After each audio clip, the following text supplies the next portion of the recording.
Бейнебаянды бастамас бұрын айта кетейін. Каналға аз ғана адам жетпей тұр. Подписка басып кетсеңіздер, разы боламын. Бұл оқиға шын өмірден алынған. Жүрегіңізді тебірентетін, ойландыратын шынайы әңгімелерді осы видеодан тамашалаңыз. Айгүл 42 жаста. Өмірінде бәрін көрген әйел. Күйеуінен 5 жыл бұрын ажырасқан. Бір қызы тұрмыста, өзі жалғыз. Таңертең жұмыс, кешке үй. Өмірі бір қалыпқа түсіп кеткен. Сол күні де бәрі әдеттегідей басталған. Кешкісін жұмыстан шығып, шаршап такси шақырды. Көлікке отырғанда жүргізуші емес, артқы орындықта бір ер адам отырғанын байқап, сәл тосылып қалды. Кешіріңіз, мен де осы бақыттам. Қарсы болмасаңыз, деді ер адам сабырлы дауыспен. Айгүл басын изей салды. Шынын айтқанда, сөйлесуге де зауқы жоқ еді.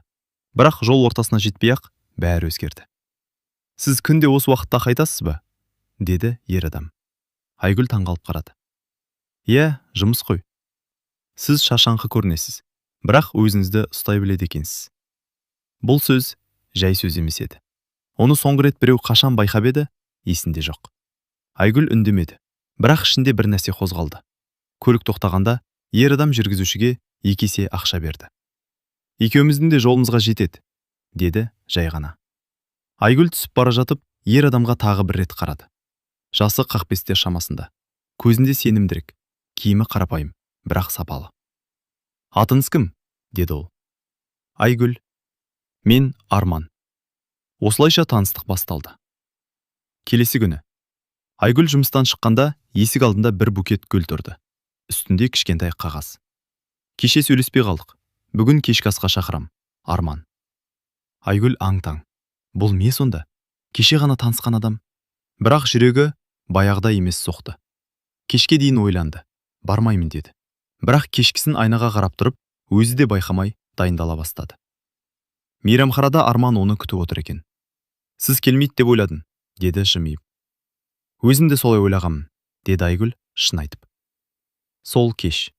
Айгүлдің өмірін өзгерткен кеш болды. Арман бос сөз сөйлемейтін адам еді. Әр сөзі нақты, әр әрекеті сенімді. Ол Айгүлді тыңдай білді. Жай ғана тыңдап қоймай, түсінгендей болды. Сіз жалғыз өмірге үйреніп қалғансыз, деді бір кезде. Айгүл таңғалды. Қайдан білдіңіз? Көзіңізден көрініп тұр. Сол кештен кейін бәрі тез өрбіді. Арман күн сайын хабарласты. Гүл, күтпеген сыйлықтар, кешкі кездесулер. Бір апта өтпей жатып, Айгүл өзін басқа адамдай сезіне бастады. Ұмыт болған сезімдер қайта оралды. Бірақ бір нәрсе мазалады. Арман ешқашан күндіз кездеспейді. Әрқашан кешкісін ғана. Телефоны жиі үнсіз режимде. Бір күні Айгүл шыдамай сұрады. Сен неге үнемі кешке ғана боссың? Арман сәл жымиып үнсіз қалды. Жай жұмыс көп, деді қысқа ғана. Айгүл сенгісі келді. Және сенді. Бір күні Арман оны қала сыртындағы қымбат үйге апарды. Үй ертегідей еді. Кең, жарық, барлық жағдай жасалған. Бұл үй ұнай ма? Деді Арман. Әрине, мұндай үй кімге ұнамайды? Арман оған тік қарап. Егер қаласаң, бұл сенің үйің болуы мүмкін, деді. Айгүл жүрегі бір сәтке тоқтап қалғандай болды. Қалай сонда? Арман сәл жақындап, жай дауыспен айтты. Мен саған бәрін бере аламын, Айгүл. Аз ғана үнсіздік. Сосын ең ауыр сөз. Бірақ мені толық қабылдай аласың ба? Айгүл түсінбеді. Нені айтқың келіп тұр? Арман жауап бермеді. Тек көзінен бір құпия жылт етті. Сол сәтте Айгүл алғаш рет сезді. Бұл махаббат қарапайым емес.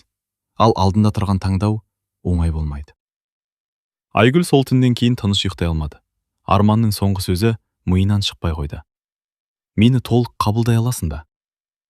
Нені қабылдауым керек? Деп өз-өзіне қайта-қайта сұрақ қойды. Бірақ жүрегі жауапты сезіп тұрғандай еді. Келесі күндері Арман бұрынғыдай жазып хабарласып тұрды. Бәрі әдемі, бәрі мінсіз сияқты. Гүлдер, кездесулер, жылы сөздер. Бірақ Айгүл енді байқап жүрді. Арман ешқашан таңертең жазбайды. Күндіз жоқ, тек кешке ғана пайда болады. Бір күні Айгүл әдейі күндіз хабарласты. Қазір боссың ба? Жауап 4 сағаттан кейін келді. Жұмыстам. Қысқа, суық. Сол сәтте Айгүлдің ішінде бір нәрсе сынып кеткендей болды. Бір апта өтті. Сол күні Айгүл жұмыстан ерте шықты. Көңілі түсіңкі. Себебін өзі де түсінбейді. Көшеде келе жатып, үлкен сауда орталығының алдында тоқтап қалды. Ішіне кіргісі келді. Кішкене көңілімді ауыстырайын. Ішке кіріп жай ғана жүріп келе жатқан. Сол кезде көзі бір таныс бейнеге түсті. Жүрегі зу ете қалды. Арман. Бірақ жалғыз емес. Оның жанында бір әйел бар еді. 40-тар шамасында. Өзіне сенімді, қымбат киінген. Қасында 2 бала. Арман сол әйелдің сөмкесін көтеріп, бірдеңе айтып күліп тұр. Айгүлдің аяғы өздігінен тоқтап қалды. Жоқ, бұл жай таныс шығар. Бірақ келесі сәтте бәрі анық болды. Кішкентай қыз Арманға жүгіріп келіп, «Папа!» деп құшақтады. Айгүлдің әлемі сол сәтте қирап түскендей болды. Ол ештеңе көрмегендей бұрылып, сыртқа шығып кетті. Көзіне жас келді. Бірақ жыламады. Тек іші күйіп бара жатты. «Мен не істеп жүрмін?» деді сыбырлап. Сол кеште Арман әдеттегідей жазды. «Қалайсың? Көрсеміз бе бүгін?» Айгүл ұзақ жауап бермеді. Сосын қысқа ғана жазды. «Жоқ, бүгін емес». «Неге?» Айгүл бірден қоңырау шалды. «Сен үйленгенсің бе?» деді бірден. Арман үнсіз қалды. Бірнеше секунд ауыр тыныштық. Сосын: «Иә». Бір ғана сөз, бірақ бәрін өзгертті. Айгүлдің даусы дірілдеп кетті. «Сонда сен мені алдадың ба?» «Жоқ», деді Арман сабырлы түрде. «Мен жай ғана бәрін бірден айтпадым». «Бұл алдау». «Айгүл», деді ол жұмсақ дауыспен. «Сен кеткің келсе, мен тоқтатпаймын». Осы сөз күтпеген еді. Айгүл бір сәтке үндемей қалды. «Бірақ», деп жалғастырды Арман, «мен сені жай әйел ретінде көрмеймін». «Онда қалай?» «Ерекше». Келесі күні Арман оны тағы да сол үлкен үйге шақырды. Айгүл бармау керек екенін білді, бірақ барды. Жүрегі ақылын тыңдамады. Үйде олар ұзақ сөйлесті. Бұл жолы бәрі ашық болды. «Иә, менің әйелім бар, балаларым бар», деді Арман тік қарап. «Бірақ бұл менің өмірімнің бір бөлігі ғана». Айгүл ащы күліп жіберді. «Ал менше, қай бөлігімін?» Арман жақындап келді. «Сен менің тыныштығымсың». «Жоқ, мен сенің қателігіңмін». «Жоқ», деді ол қаттырақ. «Сен менің таңдауымсың». Айгүлдің көзіне жас келді. «Мен басқа біреудің күйеуін бөлісе алмаймын». Арман үнсіз тыңдап тұрды. Сосын баяу ғана айтты. «Мен саған бәрін берем. Маған сен керек едің». «Мен де бармын», деді ол, бірақ толық емес. Ұзақ үнсіздік, ауыр таңдау, жүрек пен намыс арасында. Сол сәтте Арман соңғы ұсынысын айтты. «Мен саған бөлек үй берем. Қамқорлық, қауіпсіздік бәрі болады. Ал сен?» «Мен де болам, бірақ жасырын». Айгүл көзін жұмды. Бұл дұрыс емес екенін білді.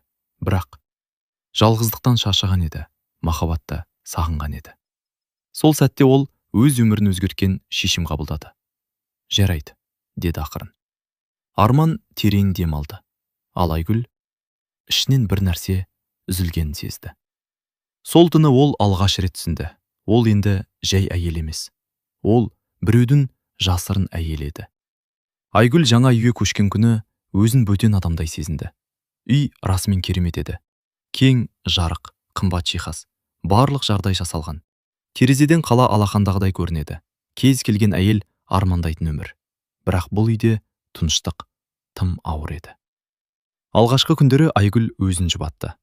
Уақыт керек, бәрі орнына келеді. Арман сөзінде тұрды. Ақша, киім, сыйлықтар ештеңеден тарықтырмады. Кешке келеді. Бірге тамақ ішеді, әңгіме айтады. Қасында болғанда бәрі шынайы сияқты. Бірақ таң ата ол кетеді. Және үй қайтадан бос қалады. Бір апта өтті. Айгүл бір нәрсені анық түсінді. Бұл өмір әдемі тор. Сыртынан қарасан бақыт, ішіне кірсең жалғыздық. Бір күні көршісі есігін қақты. «Сәлеметсіз бе? Жаңа көшіп келдіңіз бе?» деді күлімдеп. Айгүл сасып қалды. «Иә, жақында ғана». «Күйеуіңіз көрінбейді ғой?» Жүрегі шімете қалды. «Жұмыста», деді қысқа ғана. Алғаш рет өтірік айту ауыр тиді. Сол күннен бастап Айгүл сыртқа сирек шығатын болды. Таныс болудан қорықты, сұрақтардан қашты. Өз өмірін өзі жасырып жүргендей. Бірақ ең қиыны күту еді. Арман кейде келеді, кейде жоқ. кейде жиналыс дейді, кейде шетелге кеттім дейді. Ал Айгүл тек күтеді. Телефонға қарап, хабарлама күтіп. Бір күні түнгі сағат 11-де ғана келді. Айгүл шыдай алмады. Сен үшін мен кіммін өзі? Арман күрсінді. Айгүл, бастама. Жоқ, айт, мен кіммін? Әйелің бе? Әлде жай уақытша адам ба? Арман оған тіке қарады. Сен бәрін біле тұра келдің. Бұл сөз пышақтай тиді. Айгүл үнсіз қалды. Келесі күндері ол өз-өзімен күресті. Мен не істеп жүрмін? Бұл менің өмірім бе? Бірақ әр жолы Арман келгенде, ол бәрін ұмытып кететін. Жылы сөз, қарауы, құшағы. Ол оған тәуелді болып бара жатқанын өзі де сезбеді. Бір күні күтпеген жағдай болды. Айгүл дүкенге шықты. Сирек шығатын. Бірақ сол күні үйде отыра алмады. Көшеде келе жатып, бір мейрамхананың жанынан өтті. Ішке қарады. Және қатып қалды.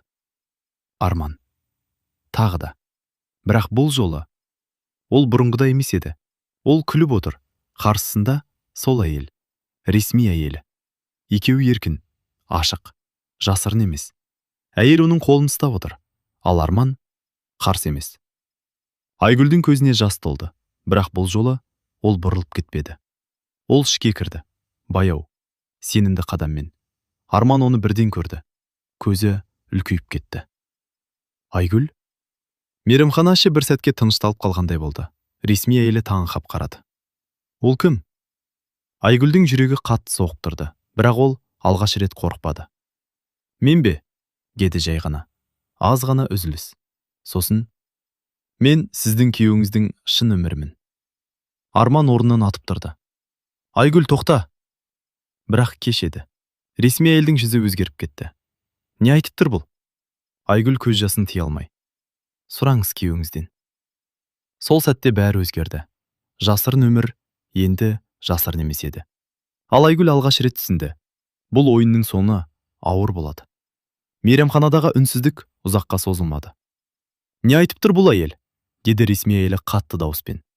Арман бір сәтке не айтарын білмей қалды. Жүр, сыртқа шығайық, деді ол Айгүлге сыбырлап. Жоқ, деді Айгүл бірден. Бүгін бәрі осы жерде айтылады. Бұл бұрынғы Айгүл емес еді. Бұл шыдамы таусылған әйел еді. Ресми әйел орнынан тұрды. Арман, түсіндір, деді қатқыл дауыспен.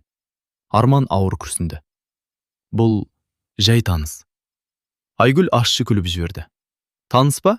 Сонда мен тұрып жатқан еше, күн сайын келіп жүргеніңше. Сол сәтте әйелдің көзі ашылып кетті. Не? Мейрамханадағы адамдар бұрылып қарай бастады. Арман ашуланып кетті. Айгүл, жетеді. Жоқ, жетпейді, деді ол. Мен жеткілікті үндемей жүрдім. Ресми әйелдің көзіне жас келді. Бұл рас па? Деді жай ғана. Арман үнсіз қалды. Сол үнсіздік бәрінен ауыр болды. Бірнеше минуттан кейін бәрі сыртта жалғасты. Ресми әйел кетіп қалды. Арман артынан жүгірмеді. Ол тек Айгүлге бұрылды. Көзінде ашу. Сен не істедің, түсінесің бе? Айгүлдің дауысы дірілдеді. Мен шындықты айттым. Саған не жетпеді? Үй бердім, жағдай жасадың. Міне, шын сөз шықты. Айгүлдің жүрегі ауыршым етті. Маған сен керек едің, деді ақырын. Мен бармын ғой. Жоқ, сен ешқашан толық болған емессің. Арман бір сәтке үнсіз қалды. Сосын суық дауыспен айтты. Сен бәрін біле тұра келдің. Тағы да сол сөз. Бірақ бұл жолы одан да ауыр тиді. Айгүл көз жасын сүртті. Иә, келдің. Бірақ бұл өмірдің осындай болатынын білмедім. Онда не қалайсың енді? Деді Арман. Айгүл жауап бермеді. Өзі де білмейтін. Сол түні Айгүл үйге жалғыз қайтты. Бұрынғыдай емес. Бұл үй енді бөтен емес, бірақ жылы да емес. Айнаға қарап тұрып, өзіне сұрақ қойды. Мен кім болдым? Жауап жоқ. Келесі күндері Арман хабарласпады. Бірінші рет. Айгүл күтті. Бір күн, 2 күн, 3 күн. Тыныштық. Сол кезде ғана ол түсінді. Ол тек келетін кезде ғана керек адам болған. Ал қалған уақытта жоқ сияқты. 4-ші күні Арман өзі келді. Ештеңе болмағандай. Қалайсың? Деді жай ғана. Айгүл таң қалды. Сен 3 күн жоқ болдың. Жұмыс болды. Сенің отбасың ше? Арман ашулана бастады. Тағы бастама. Мен енді үндемей жүре алмаймын. Үлкен жанжал басталды. Айгүл алғаш рет бәрін айтты. Мен сенің көлеңкең болып өмір сүргім келмейді. Мен біреумен бөлісетін адам емеспін. Мен де әйелмін, мен де бақытты болғым келеді. Арман тыңдап тұрды. Бірақ оның көзінде мейірім емес, шашау болды. Сен тым көп нәрсе талап ете бастадың, деді ол. Бұл сөз соңғы соққы болды. Айгүл үнсіз қалды. Баяу ғана диванға отырды, көзі бос. Онда неге мен өміріңе кіргіздің? Деді сыбырлап. Арман жауап бермеді. Сол түні ол кетіп қалды, есікті ақырын жауып. Үйде тыныштық, бірақ бұл жолы басқа тыныштық. Суық, бос. Айгүл төсекте отырып ұзақ ойланды. Көзінен жас ақты. Бірақ кенет басы айналып кетті. Жүрегі айни бастады. Ол орнынан тұрып айнаға қарады. Өзіне бір түрлі. Келесі күні Айгүл дәріханаға барды. Қолы дірілдеп тұрды. Тест алды. Үйге келіп ұзақ қарады. Ашу, қорқыныш, үміт. Бәрі аралас. Сосын тест ашты. Бірнеше секунд, 2 сызық. Айгүлдің қолы қалтырап кетті. Ол жай ғана сыбырлады. Жоқ, мүмкін емес. Бірақ ішінен бәрін түсінді. Сол сәтте оның өмірі тағы да өзгерді. Енді ол тек жасырын әйел емес еді. Ол ана болғалы тұрған әйел еді. Айгүл ұзақ уақыт тестке қарап отырды. 2 сызық. Қарапайым ғана белгі, бірақ өмірін түбегейлі өзгертіп жіберетін шындық. Мен ана боламын ба? Деді сыбырлап. Жүрегі бір жағынан қорықты, бір жағынан жылып кетті. Бұл бала кездейсоқ емес еді.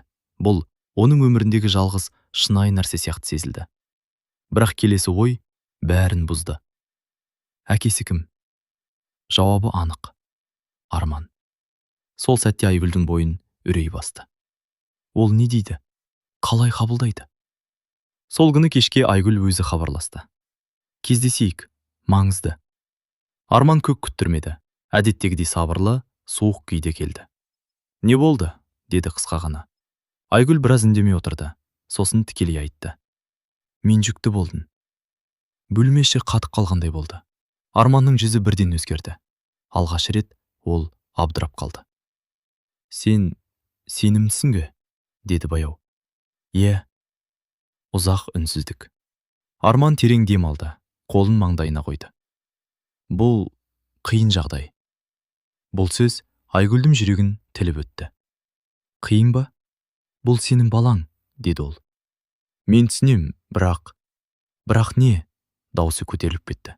Арман көзін тайдырып. Қазір уақыт емес. Сол сәтте Айгүл бәрін түсінді. Сен бұл баланы қаламайсың ба? Деді жай ғана. Арман бірден жауап бермеді. Сол үнсіздік жауаптан да ауыр еді. Айгүл, деді ол ақырын. Бұл жағдайды ушықтырады. Менің отбасым бар. Бизнесім бар. Қазір бәрі тұрақсыз. Ал мен ше? Деді Айгүл. Сен бәрін түсінетін едің. Жоқ, деді ол. Мен бәрін кешіретін едім, бірақ баламнан бас тартпаймын. Арман ашулана бастады. Сен эмоциямен сөйлеп тұрсың. Жоқ, мен ана ретінде сөйлеп тұрмын. Екеуінің арасында алғаш рет нақты шекара пайда болды. Бұл жолы махаббат емес, таңдау тұрды. Арман орнынан тұрды. Ойлан, бұл өміріңді қиындатады. Айгүл де тұрды. Бұл менің өмірім. Мен көмектесем, бірақ бәрін жария қылмай. Мен жасырын баламен өмір сүрмеймін. Бұл сөз бәрін өзгертті. Арман үнсіз қалды. Сосын суық дауыспен айтты. Онда өзің біл. Және кетіп қалды. Есіктің жабылған дыбысы бұл жолы нүкте сияқты естілді. Айгүл диванға жайлап отырды. Көзіне жас келді. Бірақ бұл жолы ол әлсіздік емес еді. Бұл шешім еді. Ол ішін ұстап баяу сөйледі. Мен сені қалдырам. Сол сәтте алғаш рет ол қорыққан жоқ. Бірақ қиындық енді басталды. Бірнеше күннен кейін Айгүлге бейтаныс номерден қоңырау келді. Сен Айгүлсің де? Деді әйел дауысы. Айгүлдің жүрегі тоқтап қалғандай болды. Иә, мен Арманның әйелі. Тыныс тарылды. Біз сөйлесуіміз керек, деді ол. Не туралы? Деді Айгүл. Сен туралы, және сенің балаң туралы. Айгүл қатып қалды. Сіз қайдан білесіз? Мен бәрін білемін, деді суық дауыспен. Аз ғана үзіліс. Сосын, егер өзің айтпасаң, мен бәрін өзім ашамын. Қоңырау үзіліп қалды. Айгүл телефонды баяу түсірді. Қолдары дірілдеп тұр. Сол сәтте ол түсінді. Бұл енді тек оның жеке өмірі емес, бұл үлкен дауылдың басталуы еді. Айгүл айнаға қарады. Көзі өзгерген. Әлсіз әйел жоқ. Орнында шешім қабылдаған ана тұр. Жетер, деді ол. Енді мен жасырынып өмір сүрмеймін. Сол түні ол ең қиын шешім қабылдады. Барлығын ашу, қандай болса да, соңына дейін бару. Өйткені бұл жолы ол тек өзі үшін емес, баласы үшін күресетін еді. Айгүл түні бойы ұйықтамады. Телефон жанында. Ойлары мыңға бөлініп кеткен. Бір жағында қорқыныш, бір жағында батылдық. Бірақ ішіндегі бір ғана ой бәрінен күшті болды. Мен енді жасырынып өмір сүрмеймін. Келесі күні түсте кездесу белгіленді. Қала ортасындағы тыныш кафе. Айгүл бірінші келді. Қолын ішіне қойып отыр. Жүрегі қатты соғып тұр. Біраздан кейін есік ашылды. Ішке Арманның әйелі кірді. Сымбатты, тік, көзі суық. Ол жай ғана келіп қарсысына отырды. Айгүл, деді қысқа. Иә, ұзақ үнсіздік. Екі әйел, бір еркектің тағдырын бөлісіп отырған. Қанша уақыт, деді әйел. Бірнеше ай. Сен білдің де оның үйленгенін? Айгүл көзін түсірді. Иә, кейін білдім. Әйел ащы жымиып қойды. Бәрі бірдей екен. Бір сәт тыныштық орнады. Сосын Айгүл батылданып, мен жүкті болдым. Әйелдің көзі бірден өзгерді. Бұл жаңалық. Тіпті оны да шайқалтты. Сен шындап айтасың ба? Иә.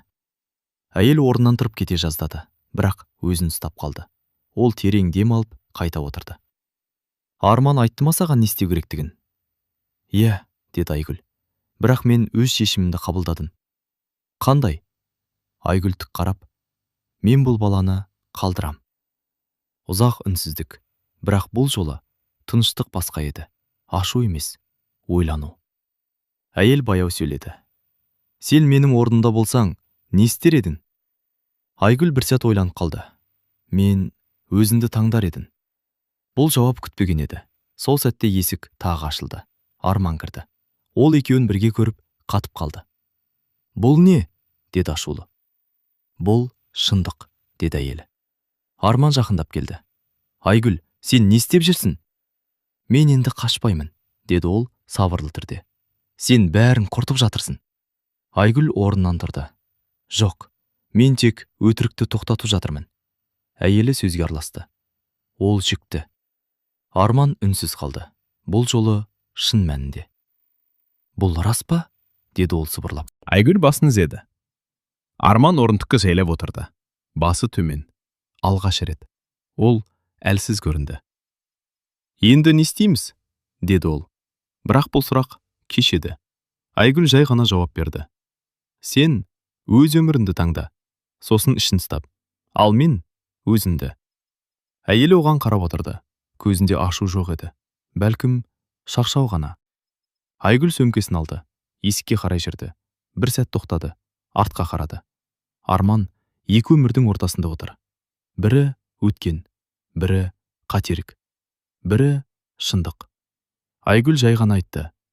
Мен сенің жасырын әйел болдым. Аз ғана үзіліс. Сосын, бірақ енді өз өмірімнің ашық иесі боламын. Ол шығып кетті. Бұл жолы бір жолы. Бірнеше айдан кейін Айгүл кішкентай пәтерде отыр. Қарапайым, бірақ жылы. Қолында жаңа туған сәби. Тыныштық бар. Бірақ бұл жолы жалғыздық емес. Бұл жаңа өмірдің тыныштығы. Ол баласына қарап күлімсіреді. Біз бәрін өзіміз бастаймыз, деді жай ғана. Терезеден күн түсіп тұр. Жаңа күн, жаңа тағдыр. Айгүл бәрін жоғалтқандай болды, бірақ шын мәнінде өзін тапты.